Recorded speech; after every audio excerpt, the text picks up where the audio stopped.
Smart watch এখন বেশ জনপ্রিয় একটি ডিভাইস। ছোট বড়, নারী পুরুষ সবার পছন্দের তালিকায় আছে এটি। শুধু যে সময় দেখা কিংবা নানান ফিচারের আকর্ষণের কারণ তা নয়, এটি আপনার স্বাস্থ্যের অবস্থার সারাক্ষণ আপডেট দিচ্ছে। আপনার রক্তের অক্সিজেনের পরিমাণ, হার্টবিট, প্রেসার সবকিছু একটু এদিক সেদিক হলেই জানান দিচ্ছে।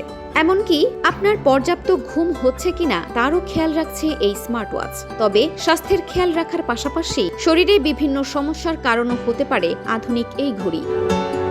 যুক্তরাজ্য ভিত্তিক সংবাদ মাধ্যম ডেইলি মেইল জানায়, গবেষণা বলছে স্মার্ট ওয়াচের সঙ্গে যে স্ট্র্যাপ থাকে সেগুলোতে ক্ষতিকারক PFHXA নামক একটি অ্যাসিড থাকে, যা কিনা ক্যান্সারের কারণ হতে পারে। এই অ্যাসিড এমন এক বিপজ্জনক রাসায়নিক যাকে ফরএভার কেমিক্যাল বলা হয়, অর্থাৎ এগুলো কোনো অবস্থাতেই বিনষ্ট হয় না, আর এগুলো শরীরের দীর্ঘ সময় থাকলে ক্যান্সার দেখা দিতে পারে।